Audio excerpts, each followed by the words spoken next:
The thunder of hooves shook the earth beneath Fiona Harper's feet as she stumbled out of the general store in Winslow, Arizona. Her swollen belly pressing against the fabric of her threadbare dress, while dust rose like a curtain of death across the horizon.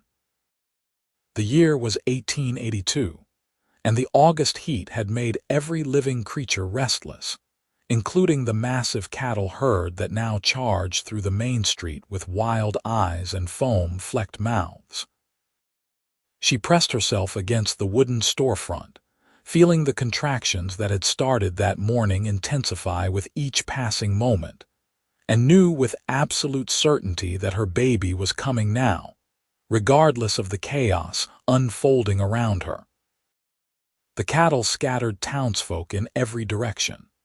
Women screamed and gathered their children while men dove into doorways and alleys. Fiona's hands trembled as another contraction seized her body, so powerful that she doubled over, her vision swimming with pain and fear. She had been alone for 3 months now, ever since her husband Thomas had been killed in a mining accident up north. At 22 years old, she found herself widowed, pregnant, and desperately trying to make her way to her sister's home in New Mexico territory when her meager funds had run out here in Winslow. Through the haze of dust and pain, she saw a figure moving against the tide of fleeing people. A cowboy rode straight into the Stampede on a magnificent black horse, his movements fluid and fearless. He wore a dark brown Stetson pulled low, a red bandana covering the lower half of his face against the dust, and leather chaps that had seen years of hard use. His eyes, even from this distance, were focused and determined as he worked to turn the lead cattle, trying to redirect the stampede away from the buildings. Fiona felt her knees buckle as another contraction hit. She slid down the storefront wall, unable to stand any longer. Water gushed from between her legs, soaking her skirts. The baby was coming fast, too fast, and she was going to die here in the street with her child, trampled by mindless beasts while the whole town hid behind closed doors. The cowboy must have seen her fall. He wheeled his horse around with expert precision, leaving the other ranch hands to deal with the herd. He galloped directly toward her through the remaining cattle, his horse dodging and weaving between the massive bodies. He reached her just as a group of steers veered in her direction, and without hesitation, he jumped from his horse and threw his body over hers, using his own frame as a shield. The impact of his weight knocked the breath from her lungs, but she felt the solid protection of his broad shoulders and strong back as cattle thundered past on either side. His horse, well-trained and loyal, positioned itself as an additional barrier. The ground shook violently, and the noise was deafening. Fiona could smell the sweat and leather of the man protecting her, could feel his heart pounding against her shoulder as he held her tight against the wooden wall. "Do not move," he shouted over the noise, his voice deep and steady despite the danger. "They will pass." Fiona could not have moved if she wanted to. Another contraction gripped her, and she cried out, her fingers digging into the man's arms. He shifted slightly, and she felt him tense as he realized what was happening. "Sweet mercy," he said, his voice changing from commanding to something closer to panic. "You are having a baby right now." "Yes," Fiona gasped through clenched teeth. "Right now." The stampede was passing, the worst of it moving beyond them toward the edge of town where other cowboys were finally managing to turn the herd. But cattle still ran past in scattered groups, and the danger had not fully passed. The cowboy looked around frantically, then made a decision. He scooped Fiona into his arms as though she weighed nothing despite her pregnant state, and carried her toward a narrow gap between two buildings. "My horse," she managed to say, though she had no horse. Everything she owned was in a small bag inside the general store. "I will get whatever you need later," he said firmly. "First, We keep you and this baby alive." The narrow alley between the buildings was barely wide enough for his shoulders, but it provided shelter from the continuing chaos in the street. He set her down as gently as possible on the packed dirt, then whistled sharply. His black horse immediately trotted into the alley, creating another barrier between them and the street. The cowboy pulled off his duster coat and spread it beneath Fiona, then removed his bandana. "My name is Vincent Zane," he said, his gray-blue eyes meeting hers with an intensity that would have taken her breath away if the contractions were not already doing that. "I have helped birth calves and foals, but never a human child. You will have to tell me what to do." "Fiona Harper," she gasped, "and I have never done this before either." Despite the terror of the situation, Vincent's mouth quirked in what might have been a smile. "Then we will figure it out together, Fiona Harper." His calm confidence helped steady her panic. Vincent was perhaps 25 or 26, with dark brown hair visible beneath his hat and strong, calloused hands that moved with surprising gentleness as he helped arrange her skirts. His face was tanned from years in the sun, with lines around his eyes that spoke of squinting across long distances and a strong jaw that gave him a reliable, solid appearance. "The baby is coming fast," Fiona panted. "I can feel it. I need to push." "Then push," Vincent said, positioning himself to help. "I have got you. You are safe now." Another contraction built like a wave, and Fiona bore down with all her strength, gripping Vincent's arm so hard she knew she must be leaving bruises. He did not flinch, just encouraged her with steady words. The sounds of the stampede were fading now, replaced by the shouts of men regaining control of the herd and the pounding of her own blood in her ears. "I can see the head," Vincent said, his voice filled with awe. "Dark hair." "Keep pushing, Fiona. You are doing fine." The pain was overwhelming, consuming everything else. Fiona pushed again and again, her whole world narrowing to this moment, this alley, this stranger who held her life and her baby's life in his capable hands. She could feel the baby moving, could feel her body opening and tearing, and she screamed with the effort and the agony of it. "One more," Vincent urged. "One more big push." Fiona gathered every remaining bit of strength and pushed with everything she had. She felt a sudden release, a sliding sensation, and then the most beautiful sound in the world filled the narrow alley, the angry, healthy cry of a newborn baby. "A boy," Vincent said, his voice rough with emotion. "You have a fine, strong son." Tears streamed down Fiona's face as Vincent carefully lifted the baby, using his bandana to wipe the infant's face and mouth. The baby's cries intensified, and Vincent laughed, a warm, genuine sound that made something in Fiona's chest tighten. He laid the baby on her stomach, and she reached down with shaking hands to touch her son for the first time. "We need to cut the cord," Vincent said. He pulled a knife from his belt, wiped it clean on his shirt, and looked at Fiona for permission. She nodded, too overwhelmed to speak. Vincent tied off the cord with strips torn from his own shirt, then cut it cleanly. The baby continued to cry, a strong, lusty sound that proclaimed his will to live. "He has got good lungs," Vincent observed, pulling off his vest and wrapping it around the baby to keep him warm despite the August heat. "And good timing, arriving just after a stampede instead of during it."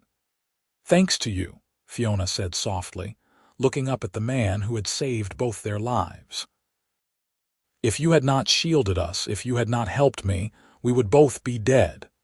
Vincent met her eyes and something passed between them, a connection forged in crisis and intimacy. "I could not leave you there," he said simply. "What kind of man would I be?" The answer, Fiona thought, was a good man. A rare man. She had known her share of men who would have ridden past, who would have thought only of their own safety. Vincent Zane had risked his life without hesitation for a complete stranger.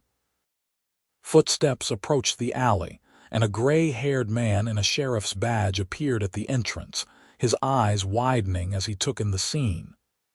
"Vincent, what in the name of heaven happened here, Mrs. Harper here had her baby during the stampede," Vincent explained, as casually as if he helped women give birth every day. "We need a doctor to check them both over, and she needs a clean place to rest." "Dr. Morrison is tending to some injuries at his office," the sheriff said, "but Mrs. Patterson at the boarding house can help. She is a midwife, has birthed half the babies in this town." "Good," Vincent said. He stood and gently scooped Fiona and the baby into his arms again.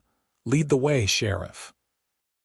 "I can walk," Fiona protested weakly, though she was not at all certain that was true. "You just gave birth in an alley during a stampede," Vincent said firmly. "You will let me carry you." The sheriff cleared a path through the gathering crowd. The stampede was over now, the cattle corralled at the edge of town. People stared as Vincent carried Fiona through the street, the baby wrapped in his vest and cradled between them. She could hear whispers, speculation, but she was too exhausted to care what anyone thought. The boarding house was a two-story building painted white with blue shutters, well-maintained and welcoming. A round-faced woman in her 50s met them at the door, her expression shifting from curiosity to concern as she saw the baby. "Bring her upstairs," Mrs. Patterson commanded. "Second door on the right. Sheriff, fetch Dr. Morrison when he is free, and someone get clean water and towels." Vincent carried Fiona up the stairs as though she weighed nothing, following Mrs. Patterson into a small but spotlessly clean room with a brass bed covered in a quilt. He laid Fiona down gently, then reluctantly stepped back as Mrs. Patterson took over. "You did well, young man," Mrs. Patterson said, examining the baby with experienced hands. "This little one looks healthy and strong." "Mrs. Harper did all the hard work," Vincent said. "I just tried not to faint." Despite her exhaustion, Fiona smiled. "You did not seem close to fainting." "I am good at hiding it," Vincent said, returning her smile. The connection between them sparked again, warm and unexpected.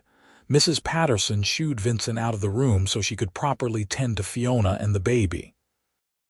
Over the next hour, she cleaned them both, helped Fiona deliver the afterbirth, checked for any tears or complications, and declared both mother and child remarkably well given the circumstances. The baby nursed hungrily, and Fiona felt tears slip down her cheeks again as she held her son, feeling the weight and warmth of him, the miracle of his existence. "Have you got a name picked out?" Mrs. Patterson asked gently. "Thomas," Fiona said softly. "After his father, Mrs. Patterson's expression became sympathetic. "You are a widow, then?" "3 months now," Fiona admitted.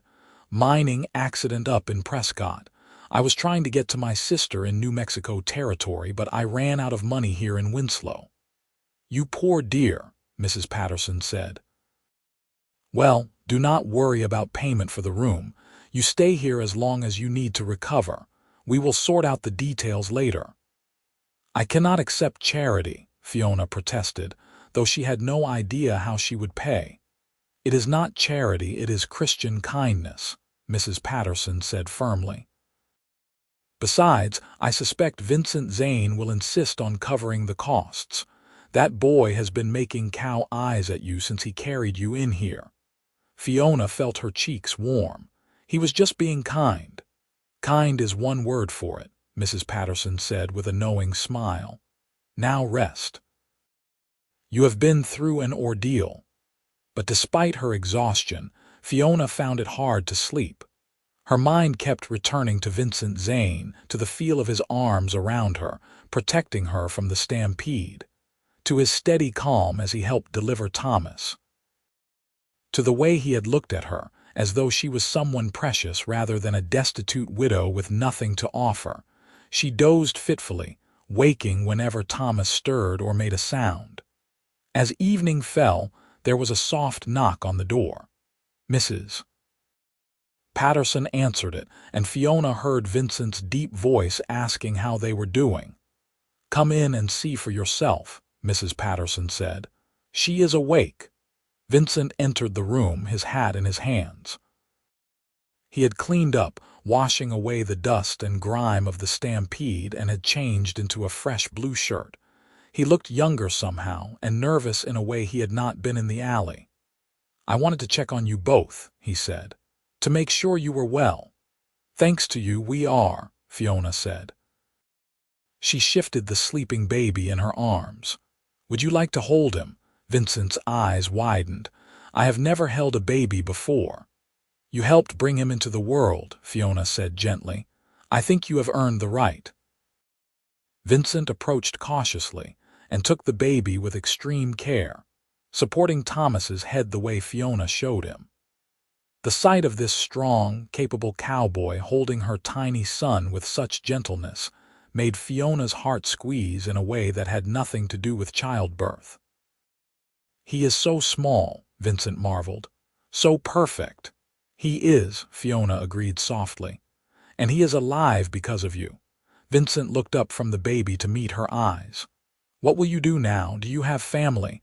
A place to go?" "My sister lives in Santa Fe," Fiona said. "But I have no money for the stage or train. I suppose I will have to find work here in Winslow until I can save enough." "What kind of work?" Vincent asked, frowning. "You have a newborn baby." "I can sew, clean, cook," Fiona said, trying to sound more confident than she felt. "I will find something." Vincent was quiet for a long moment, looking down at the baby in his arms. When he spoke again, his voice was careful, measured. "I have a proposition. Please hear me out before you answer." Fiona's stomach tightened with anxiety. She had heard about propositions from men before, and none of them had been honorable. Vincent must have seen her expression change because he quickly continued. "Not that kind of proposition. Nothing improper. I own a ranch about 10 miles outside of town. It is not much, just a small spread with cattle and horses. I run it myself with the help of 2 hired hands. The house is small but solid with 3 bedrooms. You and Thomas could stay there in your own room. You would be safe and provided for. In exchange, you could help with cooking and mending and such, things that need doing anyway. It would give you time to recover, to be with your son, and to save money without having to work yourself to exhaustion." Fiona stared at him. "You are offering me a home, a job. But you do not even know me." "I know you are brave," Vincent said quietly. "I know you are strong. I know you did not scream or panic when the stampede came, even though you were in labor. I know you love your son and want to do right by him. That is enough." "People will talk," Fiona said. "A widow living on a bachelor's ranch. My reputation would be ruined." "Your reputation or your survival?" Vincent asked bluntly. "I am not suggesting anything improper, Fiona. You would have your own space, your own privacy. My hired hands, Miguel and his son Carlos, live in the bunkhouse. They are good men, family men. They would be witnesses that everything is proper and respectable. And if it makes you feel better, Mrs. Patterson could come out once a week to check on you and the baby. Would that be enough to protect your reputation?" Fiona did not know what to say. The offer was too generous, too good to be true. Men did not do things like this without expecting something in return. But when she looked into Vincent's eyes, she saw only honesty and genuine concern. "Why?" she finally asked. "Why would you do this for a stranger?" Vincent looked down at the baby again, his expression softening. "My mother died when I was born. My father blamed me for it, drank himself to death before I was 10. I was raised by my uncle, who was a hard man, good but hard. He taught me to work and to survive, but not much else. When he died 4 years ago, he left me the ranch. I have been alone there ever since, working from dawn to dusk, eating burned food I cook myself, wearing clothes with more holes than fabric. It is a lonely existence, Fiona. Maybe I am being selfish. Maybe I want company, a reason to come home that is not just another day of hard work. But I promise you, my intentions are honorable. You and Thomas would be safe with me." The raw honesty in his words moved Fiona deeply. She understood loneliness. She had been desperately lonely since Thomas died, even before the baby came. And the thought of having a safe place to raise her son, even temporarily, was almost too good to imagine. "Can I think about it?" she asked. "Of course," Vincent said immediately. "Take all the time you need. I will be in town for a few more days anyway, helping repair the damage from the Stampede. Whenever you decide, just send word." He carefully handed the baby back to Fiona, his hands lingering for just a moment, warm and steady. Then he put on his hat, nodded politely, and left the room, his footsteps echoing down the stairs. Mrs. Patterson came back in a few minutes later with a tray of food: beef stew, fresh bread, and apple cobbler. She set it down on the bedside table and gave Fiona a searching look. "Vincent Zane is a good man," she said without preamble. "He is honest, hardworking, and keeps his word. If he made you an offer, you can trust it." "You heard?" Fiona asked. "I was not eavesdropping on purpose, but these walls are thin," Mrs. Patterson admitted. "And before you ask, yes, people will gossip. They always do. But Vincent is well respected around here. If he says things are proper, most folks will believe him. And those who do not, well, their opinions are not worth much anyway." Fiona picked at her food, her mind spinning. "I keep waiting for the catch, for the real reason he is making this offer." "Maybe the real reason is exactly what he said," Mrs. Patterson suggested. "Loneliness and kindness are not so rare that they cannot coexist, and I saw the way he looked at you, dear. That young man is halfway to being in love already." "That is ridiculous," Fiona said, her cheeks warming. "He just met me." "Love does not follow a schedule," Mrs. Patterson said wisely. "Sometimes it hits like lightning. I suspect that Stampede brought you two together for a reason." That night, as Fiona lay in the darkness with Thomas sleeping in a basket beside her bed, she replayed the day's events in her mind. The terror of the Stampede, the pain of childbirth, and then Vincent Zane, appearing like a guardian angel to shield them both.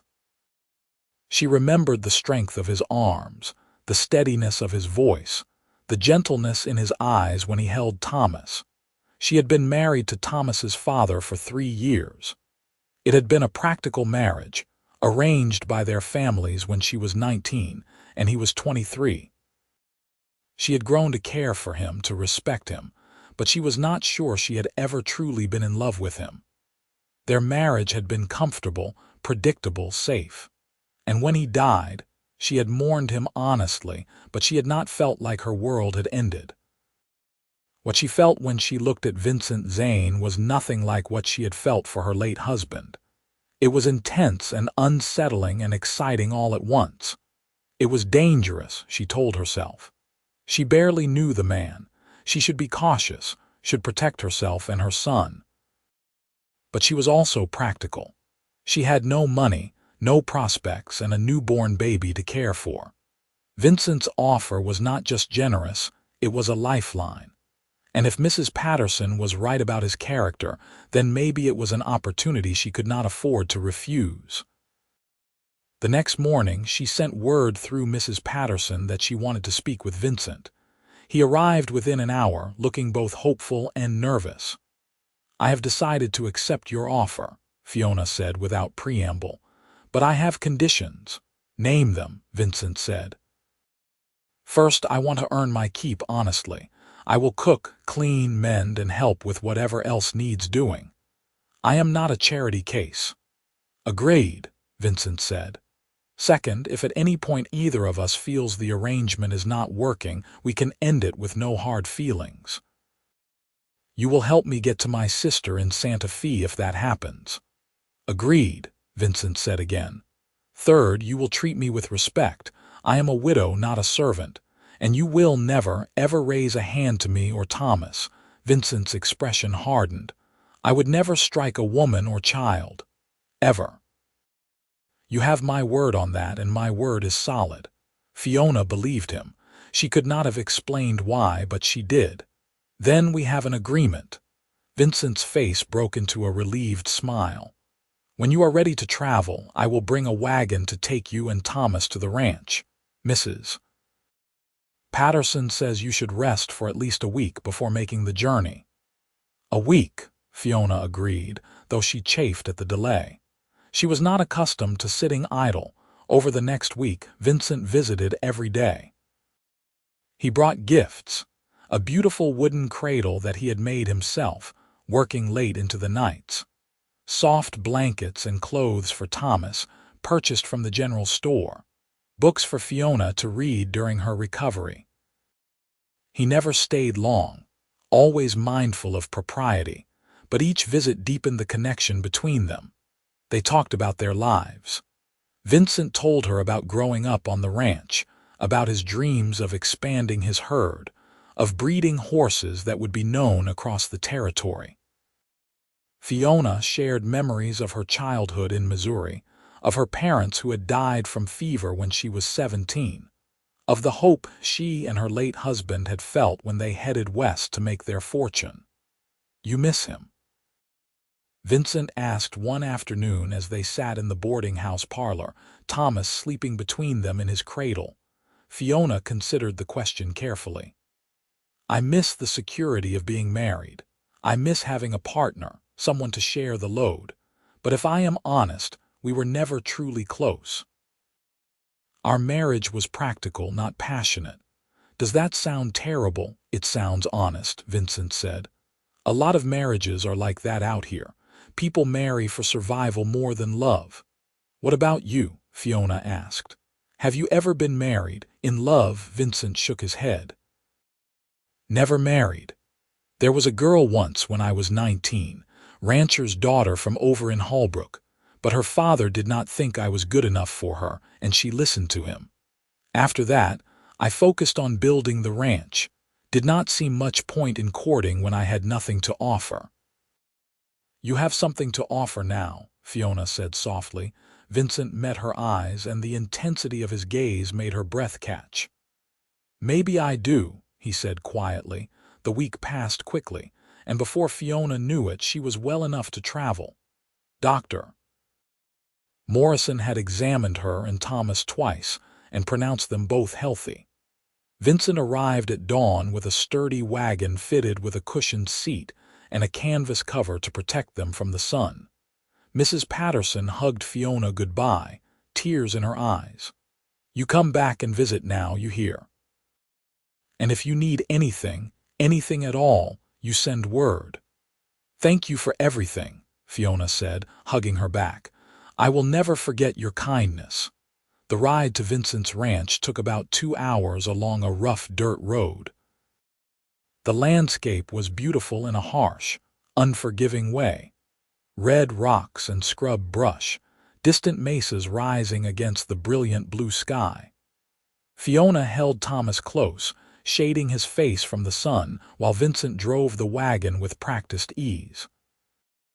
"It is not much," Vincent said as the ranch came into view, "but it is home." The ranch house was a low adobe structure with a covered porch running along the front. It looked solid and well-maintained, with bright blue shutters on the windows and flower boxes that desperately needed planting.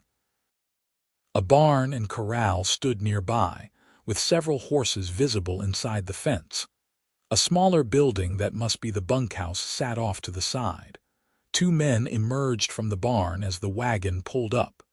The older one was perhaps 50, with graying black hair and a weathered, kind face. The younger was in his 20s, strongly built with his father's features. "Miguel Carlos, this is Mrs. Fiona Harper and her son Thomas," Vincent said. "They will be staying with us for a while. Fiona, This is Miguel Rodriguez and his son Carlos. They are the best ranch hands in Arizona." Miguel removed his hat and bowed slightly. "Welcome, Senora Harper. It is a pleasure to meet you. Please call me Fiona," she said, smiling at them both. "And thank you for welcoming us." Carlos grinned. "It will be nice to have good cooking around here." "No offense, boss, but your biscuits could be used as building materials." "None taken," Vincent said dryly. "Help me get Mrs. Harper settled in, would you?" The interior of the house was sparse but clean. The main room served as kitchen and sitting area combined, with a large fireplace, a sturdy table, and a few comfortable chairs. Vincent showed her to a bedroom that had clearly been prepared for her arrival. It contained a real bed with a new quilt, a dresser, a chair, and the beautiful cradle he had made. A window looked out over the desert toward the distant mountains. "This was my uncle's room," Vincent said. "I moved his things out and tried to make it comfortable for you. If you need anything else, just ask." "It is perfect," Fiona said honestly. After sleeping in boarding houses and cheap hotels for months, having her own clean, private space felt like luxury. Vincent showed her the rest of the house. Another bedroom where he slept, a small room he used for paperwork and records, and a bathing room with a copper tub and a pump that brought water in from the well. It was simple but practical, everything a person needed. "I need to go help the men with the cattle," Vincent said, "but I will be back for supper. If you are up to cooking, the kitchen is fully stocked. If not, we can make do with what we have been eating." "I will cook," Fiona said firmly. "I told you I want to earn my keep." That first day set the pattern for the days that followed. Fiona woke early with Thomas, nursed him, and then set about making breakfast for everyone. The men were surprised and delighted to find fresh eggs, bacon, biscuits that were actually edible, and strong coffee waiting for them. After they headed out to work, Fiona cleaned the house, did laundry, mended clothes, and cared for Thomas. She prepared hearty dinners that the men devoured with genuine appreciation. It was hard work, but honest work, and Fiona found herself settling into the rhythm of ranch life more easily than she had expected. Thomas thrived in the clean air and quiet surroundings. Miguel's wife had died years before, and he had a grandfather's affection for the baby, often holding Thomas while Fiona cooked or cleaned. Carlos was shyer but kind, always ready to help carry water or chop wood, and Vincent was wonderful in ways that surprised her daily. He was patient with Thomas, spending time in the evenings just watching the baby and talking to him in a soft voice. He was considerate of Fiona, always asking if she needed anything, never demanding or expecting. He fixed things around the house that needed repair, brought her wildflowers that he had picked during his rides, and talked to her in the evenings about everything and nothing. They fell into an easy companionship that felt natural and right. Fiona found herself looking forward to the sound of his boots on the porch at the end of the day, to the way his face lit up when he saw her, to the conversations they shared after Thomas had fallen asleep. One evening, about 3 weeks after she had arrived at the ranch, they sat on the porch together watching the sunset paint the desert in shades of gold and crimson. Thomas was asleep in his cradle inside, and the night air was finally cooling after the scorching heat of the day. "I have been thinking," Vincent said carefully, "about the arrangement we have." Fiona's heart sank. Was he going to tell her it was not working, that she needed to leave? "I know we agreed you could stay here temporarily," Vincent continued, "until you saved enough to get to your sister. But I was wondering if maybe you might consider staying longer, permanently even." "Permanently," Fiona repeated, not sure she understood. Vincent turned to face her, his expression serious. "I know it has only been a few weeks. I know you probably think I am crazy. But Fiona, having you here, it has changed everything. The house feels like a home instead of just a place to sleep. Coming back at the end of the day means something now. And Thomas, that little boy, has gotten under my skin like nothing else. I find myself thinking about teaching him to ride, showing him how to work cattle, watching him grow up. Vincent, Fiona started, but he held up a hand. Let me finish. I am not asking you to marry me, not yet. I know you need time, that it is too soon after your husband's death, that you barely know me. But I am asking you to consider staying, to give us a chance to become something more. I am falling in love with you, Fiona. I probably started falling in love with you the moment I saw you standing against that storefront, brave and frightened and determined all at once. I do not expect you to feel the same way right now.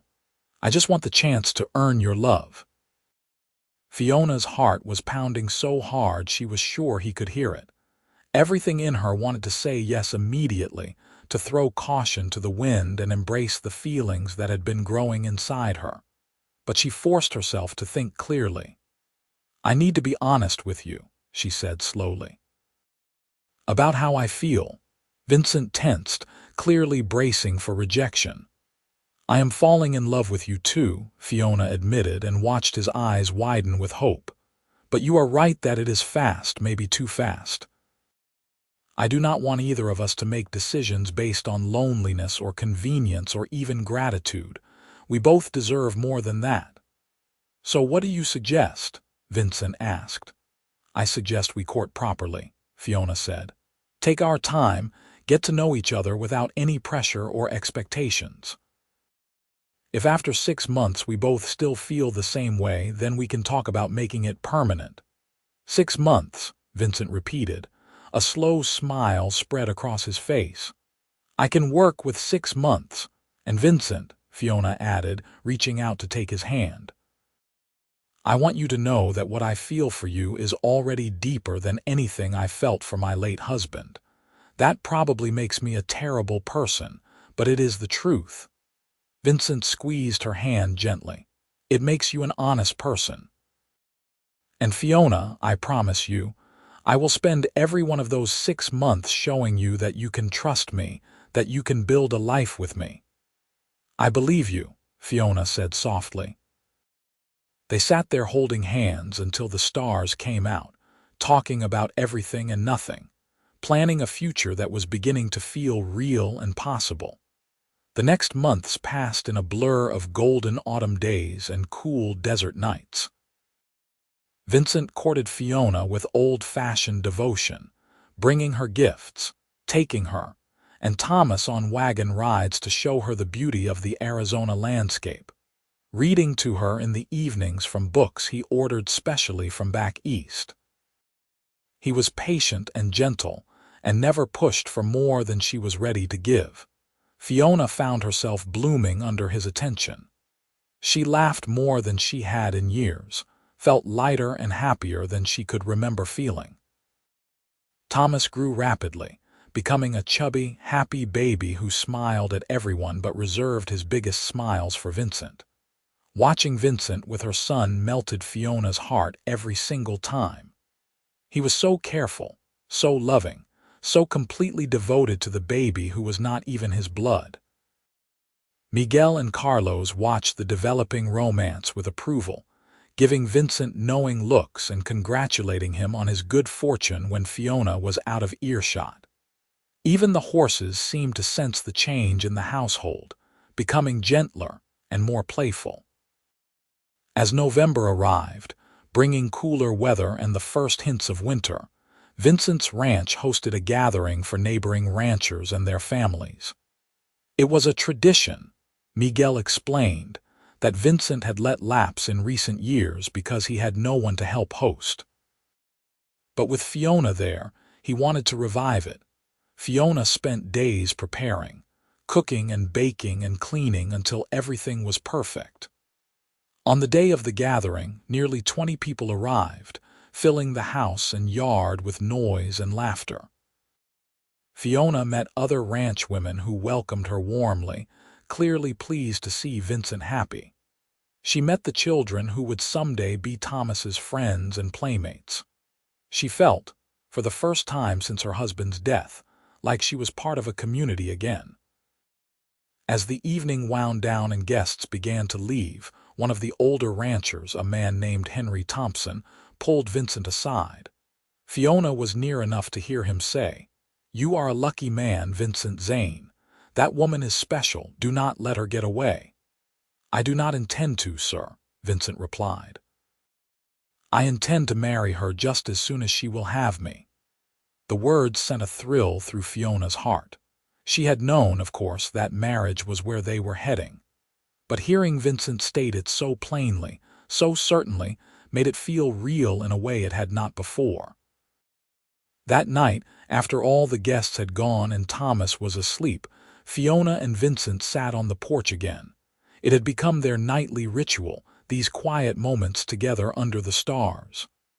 "I heard what you said to Mr. Thompson," Fiona said softly, "about marrying me." Vincent did not look embarrassed. "I meant every word. I know we agreed to wait 6 months, and I will honor that.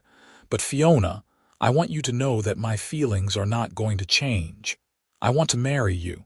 I want to adopt Thomas and give him my name. I want to have more children with you, build a family, grow old together. I want everything with you." Fiona turned to face him, her heart full to bursting. 6 months feels like a very long time right now. "Are you saying you want to move up the timeline?" Vincent asked, hope clear in his voice. "I am saying that I love you," Fiona said firmly. "I am saying that I know my own heart and my heart belongs to you. I am saying that I do not need 6 months to be sure of something I already know." Vincent stood and pulled Fiona to her feet, his hands gentle on her arms. "Are you certain?" "I do not want you to feel rushed or pressured." "I am certain," Fiona said, reaching up to touch his face. "I love you, Vincent Zane. I want to marry you and build a life with you and give Thomas the father he deserves." "Can I kiss you?" Vincent asked, his voice rough with emotion. "I wish you would," Fiona whispered. Vincent lowered his head slowly, giving her every chance to pull away. When his lips met hers, it was gentle and sweet and perfect. Fiona felt like something inside her clicked into place, like she had been waiting her whole life for this moment, this man, this kiss. When they finally pulled apart, both breathing hard, Vincent rested his forehead against hers. "Marry me, Fiona. Not in 6 months. Soon. As soon as we can arrange it." "Yes," Fiona said simply. "Yes to everything." They were married 2 weeks later in a simple ceremony at the small church in Winslow. Mrs. Patterson cried happy tears and claimed credit for bringing them together, which made everyone laugh. Miguel and Carlos stood up as witnesses, both beaming with pride. Thomas slept through the entire ceremony in Mrs. Patterson's arms, peaceful and content. The wedding night was sweet and tender, both of them nervous but eager. Vincent was patient and gentle, and Fiona found joy she had not known was possible. This was nothing like her first marriage, where intimacy had been perfunctory and brief. This was passion and connection and love, and it felt like coming home. The next morning, Fiona woke in Vincent's arms feeling happier than she had ever been. He was still asleep, his face relaxed and peaceful in the early light. She studied him, memorizing every detail, hardly able to believe that this wonderful man was now her husband. Thomas's cry from the next room pulled her from bed. She fed and changed the baby, then carried him back to the bedroom. Vincent was awake now, propped up on one elbow and watching her with such love in his eyes that it made her breath catch. "Good morning, wife," he said softly. "Good morning, husband," Fiona replied, sitting on the edge of the bed with Thomas in her arms. Vincent reached out to touch Thomas's tiny hand, and the baby immediately grabbed his finger and held on tight. "I want to adopt him legally," Vincent said. "Give him my name." I know he has his father's name now, but I want him to be mine in every way that matters." "I want that too," Fiona said. "He is yours, Vincent. He has been yours from the moment you shielded us under that Stampede sky." They traveled to the courthouse the following week and completed the legal paperwork to make Thomas into Thomas Harper Zane. Fiona kept Harper as a middle name to honor the baby's birth father, but he would grow up as a Zane, as Vincent's son in every way that mattered. Life settled into a new rhythm, one of married life and shared dreams. Vincent was an attentive husband, always making sure Fiona knew she was loved and cherished. He helped with Thomas when he could, changing diapers and walking him when he was fussy, singing off key lullabies that made Fiona smile. As winter gave way to spring, Fiona began to feel queasy in the mornings again. At first, she thought she was just tired from caring for Thomas, who was becoming more active as he approached 6 months old. But as the nausea continued and her monthly courses stopped, she realized with joy that she was pregnant again. She told Vincent one evening as they sat watching Thomas practice rolling over on a blanket. "We are going to have another baby," she said softly. Vincent's head whipped around, his eyes wide. "Another baby, already? Are you upset?" Fiona asked, suddenly worried. "Upset?" Vincent's face broke into the biggest smile she had ever seen. "Fiona, I am thrilled. A baby that is ours from the beginning, that I can be there for from the first moment. This is wonderful news." He kissed her soundly, then dropped to his knees beside her and placed his hands gently on her still flat stomach. "Hello in there, little one," he said softly. "Your papa cannot wait to meet you. This pregnancy was easier than her first had been." Fiona was healthier, better fed, less stressed, and surrounded by people who cared for her. Vincent hovered over her constantly, driving her slightly crazy with his concern but also making her feel loved and protected. Miguel's wife's sister, a woman named Rosa, came to help with the housework and caring for Thomas as Fiona's belly grew. As summer approached, bringing its brutal heat, Fiona found herself grateful for the thick adobe walls of the ranch house that kept the interior cool. Thomas was walking now, toddling around on chubby legs and getting into everything. Vincent had fenced off a safe area of the porch where Thomas could play while Fiona worked, and the little boy loved watching the horses and cattle. One afternoon in early August, a year and a few days after that fateful stampede, Fiona felt the first contractions begin. She was much calmer this time, knowing what to expect. Vincent, however, was a nervous wreck. "Should I get the doctor? Should I boil water? What do I do?" he asked frantically. "You could start by breathing," Fiona said with a laugh. "Rosa has been through this many times. She will help me. The doctor is already on his way. Everything will be fine." And it was fine. After just a few hours of labor, Fiona delivered a healthy baby girl with a strong cry and a full head of dark hair. Vincent wept openly when Rosa placed his daughter in his arms, overcome with emotion at being present for his child's birth. "She is perfect," he said in awe. "Absolutely perfect." They named her Sarah, after Vincent's mother. Thomas, not quite understanding what was happening, was fascinated by the tiny baby and kept trying to touch her face with his sticky toddler hands. The household expanded to accommodate the new arrival, and somehow the house that had once seemed empty now felt exactly the right size. The years that followed were full and rich and happy. Sarah grew into a serious, thoughtful child who loved books and horses in equal measure. Thomas became a sturdy, adventurous boy who followed Vincent everywhere, learning the ranch work with enthusiasm. 2 more babies arrived.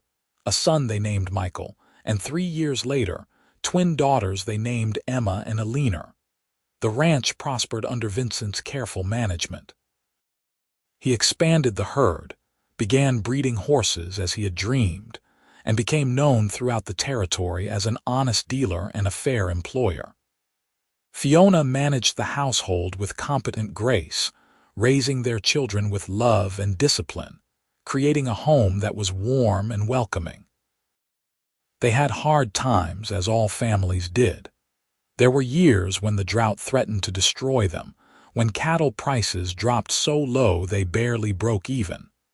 There were illnesses and injuries, scary moments when one of the children was sick or hurt. But they faced everything together, their love and partnership growing stronger with each challenge they overcame. On their 10th anniversary, Vincent surprised Fiona with a trip back to Winslow. They left the children with Miguel and Rosa, who had moved into a small house on the ranch property, and spent 2 days alone together. They visited Mrs. Patterson at the boarding house, now even grayer but still as sharp as ever. They walked through the town, remembering that day when the stampede had brought them together. "You ever regret it?" Vincent asked as they stood in the spot where the alley had been. It had been filled in years ago, turned into a small garden. "Staying here instead of going to your sister?" "Not for a single moment," Fiona said, taking his hand. "This is where I was meant to be. You are who I was meant to be with." "I think about that day a lot," Vincent admitted. "How easily things could have gone differently. If I had ridden past, if I had not seen you, if the cattle had not turned when they did." "But they did turn," Fiona said firmly. "And you did see me. And you saved us. Some things are just meant to be, Vincent." They made love that night with the same passion and tenderness they had shared on their wedding night, their connection deepened by years of partnership and love. The next morning, they headed home to their children, both eager to see the family they had built together. The children grew and thrived. Thomas showed a natural talent for ranching and a gift for working with horses.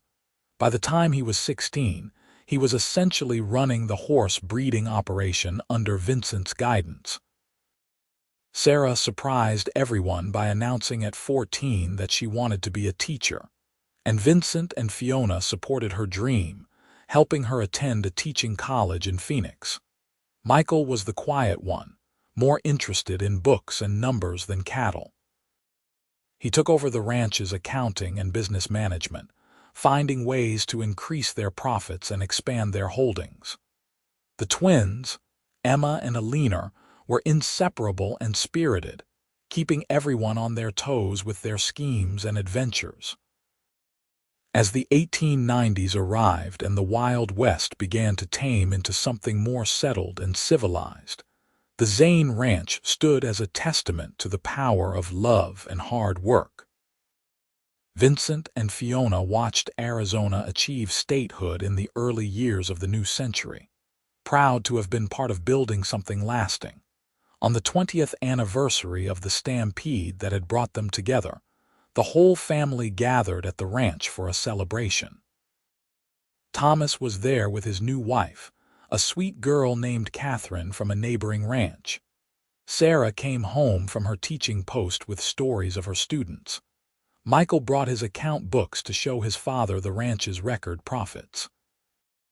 The twins, now young women of 16, helped their mother prepare a feast.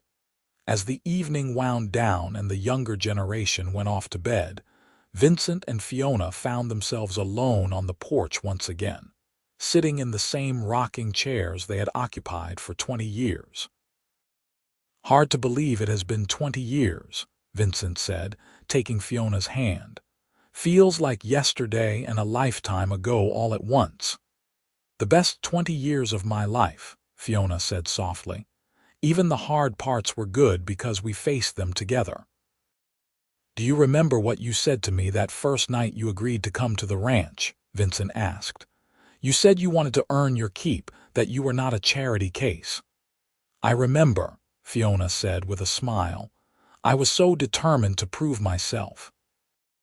"You proved yourself 1,000 times over," Vincent said seriously. "But Fiona, you need to understand something. From that very first moment when I saw you standing against that storefront, you were not a charity case or an employee or even just a woman who needed help.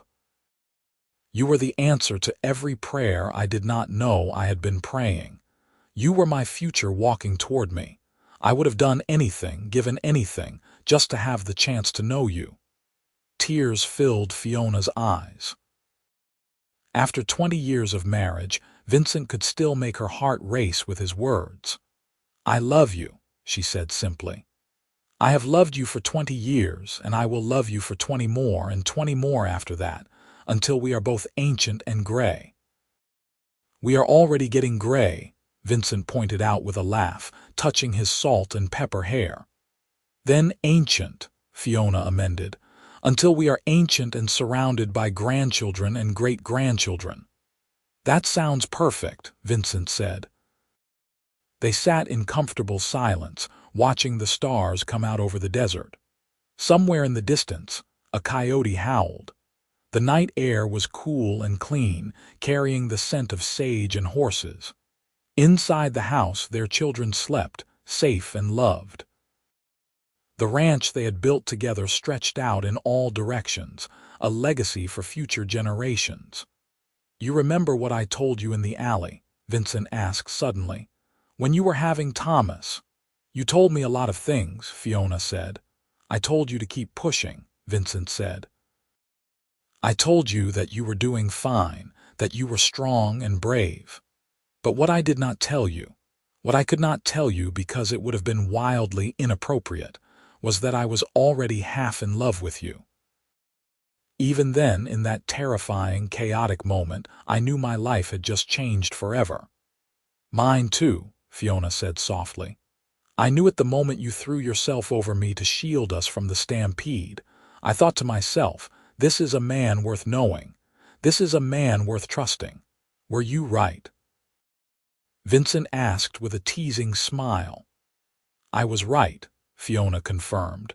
"You were worth knowing, worth trusting, worth loving. You are the best man I have ever known, Vincent Zane." They stayed on the porch until late into the night, talking and remembering, planning for the future and celebrating the past.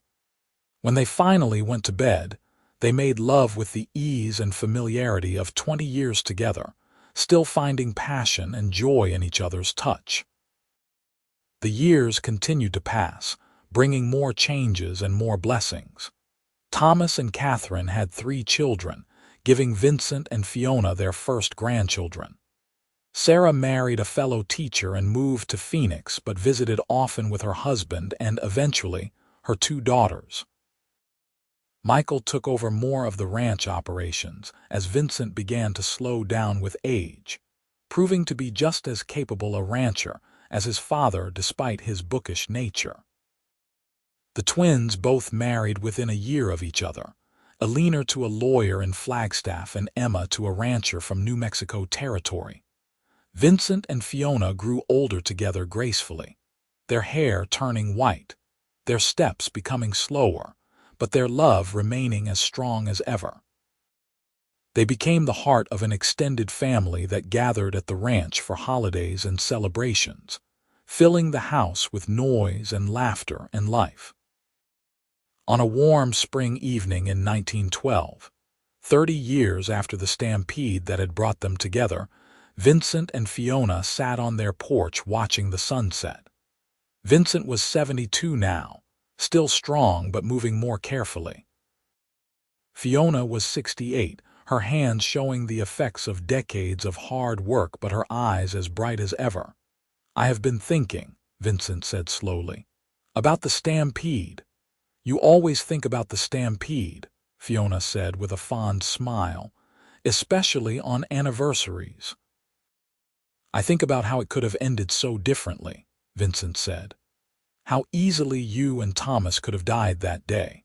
How easily I could have ridden past, focused on the cattle instead of looking around. Every year, I am more grateful for whatever fate or divine providence brought us together."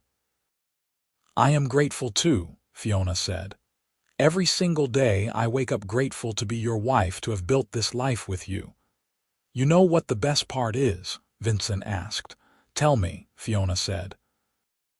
The best part is that if I had it all to do over again, knowing everything that would happen, all the hard times and the good times, the struggles and the triumphs, I would not change a single thing, Vincent said.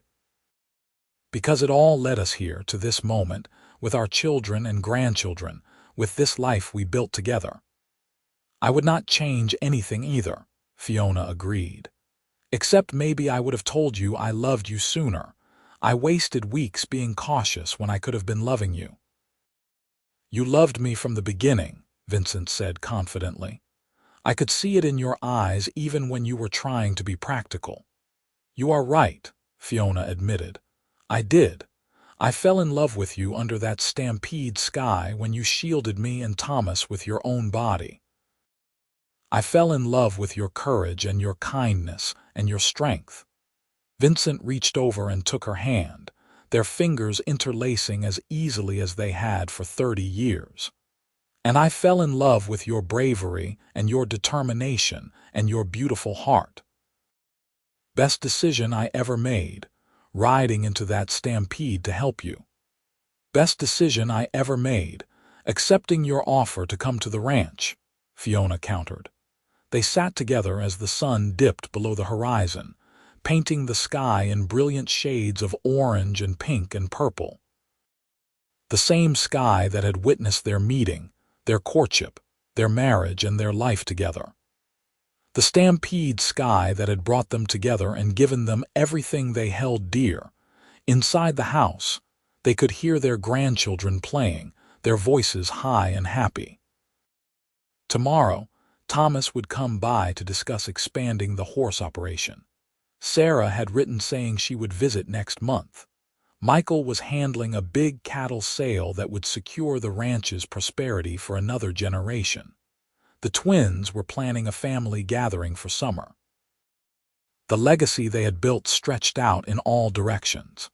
In the children and grandchildren who carried their names, in the ranch that would continue for generations, in the love story that would be told and retold at family gatherings. Two people who had met in the most dramatic circumstances, who had found love in the aftermath of tragedy, who had built something beautiful and lasting out of a single moment of courage and compassion. As the stars began to appear, Vincent and Fiona rose from their rocking chairs and walked into the house together, hand in hand, ready for whatever tomorrow would bring, secure in the love they had built under a Stampede sky 3 decades before. Their story had no ending yet, and would not for years to come. But it had a perfect middle. This moment, this life, this love that had survived and thrived through everything the Wild West could throw at them. They had been strangers brought together by chance and cattle and timing. They had become partners, lovers, spouses, parents, and grandparents. They had lived the kind of love story that people dreamed about, the kind that proved that sometimes the most beautiful things came from the most chaotic beginnings. And every night, as they lay down together in the bed they had shared for 30 years, they thanked whatever force had brought them together that August day in Winslow, Arizona, when the earth shook with thunder, when fear and pain had given way to love and hope, when a cowboy had shielded a pregnant woman and her unborn child under a Stampede sky, and in doing so, had found his own salvation. Their love was not just a feeling. It was a force that had shaped lives and built futures. It was present in every grandchild's smile, in every acre of ranch land, in every family story told around the dinner table. It was the foundation on which everything else rested. Vincent and Fiona Zane had started with nothing but courage and hope. They had built an empire of love, a dynasty of family, a testament to the power of two people choosing each other every single day. And when their story eventually came to its natural conclusion, years later when they were both very old and surrounded by the family they had created, they would go together as they had lived, hand in hand, heart to heart, bound by a love that had begun under a stampede sky and lasted beyond forever. But that ending was still far in the future. For now they had each other, their family, their ranch, and the endless Arizona sky overhead. They had their memories and their dreams, their past and their future, all woven together into a life that was rich and full and beautiful. Every morning, Vincent still looked at Fiona as though she was the most amazing thing he had ever seen. Every evening, Fiona still felt her heart lift when she heard Vincent's footsteps on the porch. After 30 years, they were still discovering new things about each other, still finding reasons to laugh and reasons to love. The Wild West was fading into history, becoming legend and myth. But the love between Vincent and Fiona Zane was as real and solid as the earth beneath their feet. It had started in chaos and danger, in the midst of a stampede and the pain of childbirth. It had grown through patience and respect, through shared work and shared dreams. It had deepened into something profound and unshakable, a love that would endure until the end of their days and beyond. They were proof that sometimes the best things in life came from the worst circumstances, that courage and compassion could lead to unexpected joy, that a single moment of bravery could change everything. That love, real love, was worth fighting for, worth building on, worth cherishing every single day, under the same stars that had witnessed their beginning. Vincent and Fiona Zane lived there happily ever after, writing a love story that would be remembered and celebrated for generations to come. A story that started with a stampede and a birth, with a cowboy's protection and a woman's courage. A story that proved that true love was not just possible, it was worth every risk, every sacrifice, every moment of fear. It was their story, unique and beautiful. And it was complete in the best possible way, with love, with family, with a legacy that would endure long after they were gone. The stampede sky had brought them together, but their own choices, their own dedication, their own profound love for each other had built the life they shared. And in the end, that was all that mattered. Two people who had found each other against all odds, who had chosen love over fear, hope over despair, togetherness over loneliness. Two people who had built something beautiful and lasting. Two people who had lived and loved fully, creating a story worthy of the Wild West itself. Vincent and Fiona Zane, bound together under a stampede sky, blessed by courage and love, living proof that sometimes fairy tales did come true, even in the harsh and unforgiving landscape of 1880s Arizona. Their love story was their greatest achievement, more valuable than any ranch or herd or fortune. It was the treasure they had built together, the gift they gave each other every day. And as they continued through their golden years, surrounded by the evidence of their love in the form of children and grandchildren and a thriving ranch, they knew they had been blessed beyond measure. The stampede that could have killed them had instead given them life, purpose, and each other. It had been the beginning of everything good. Their story, started in chaos and fear, had become a testament to hope and love. It had become the foundation on which a family was built, a legacy was created, and a love eternal was forged. Under that stampede sky 30 years ago, neither of them could have imagined the life they would build together. But they had built it, day by day, choice by choice, with love as their guide and faith as their foundation. And that was how their story went on, year after year, filled with love and laughter, challenges and triumphs, always together, always strong. The cowboy who had shielded them both under a stampede sky had become a husband, a father, a grandfather, and the love of Fiona's life. The pregnant woman who had given birth in an alley had become a wife, a mother, a grandmother, and the center of Vincent's world. Together they were unstoppable. Together they were complete. Together they were home. And their love, forged in the fires of that chaotic August day in Winslow, Arizona, in the year 1882, burned bright and true for all the days of their lives, a beacon of hope and proof that love really could conquer all.